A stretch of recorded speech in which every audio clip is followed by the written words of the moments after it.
Hey everybody, here's line number 2 in the series of open triads over a 2-5-1.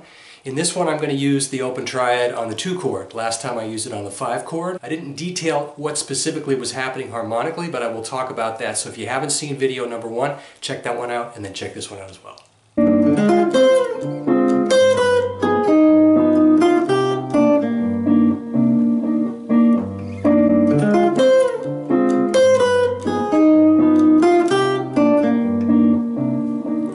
Let's break that one down. Before we do that, I'd like to talk about line number 1, where I used an A minor triad for the dominant 7, and what does it have to do with the dominant 7.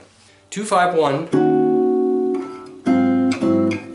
in D flat major. I used an altered sound, so basically I started off with this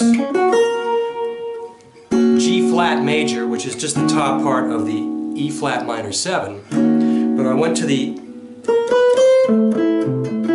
So if you play an A minor, let's take A minor right here, in this inversion, and put A flat in the bass, you're going to see that you have the 3rd, the sharp 5, and the flat 9. So it's an altered sound that you know when you're playing this.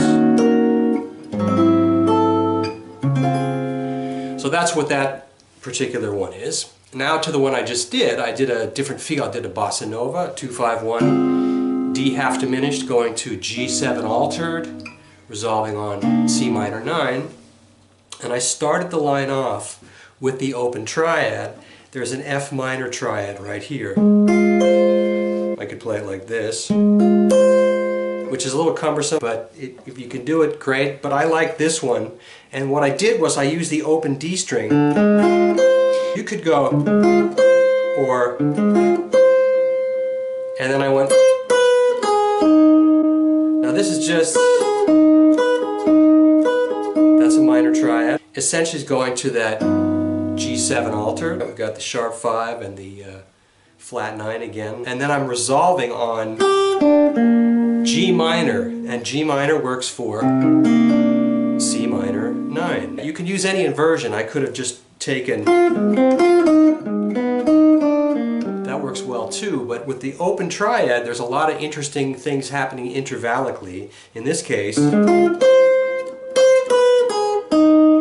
I have a note here to get me to that resolution, and this is just, of course, that's just the flat 7 of G7. So there's a lot of cool ways to approach this. Line number 2, line number 3 will be coming shortly. Thanks for watching.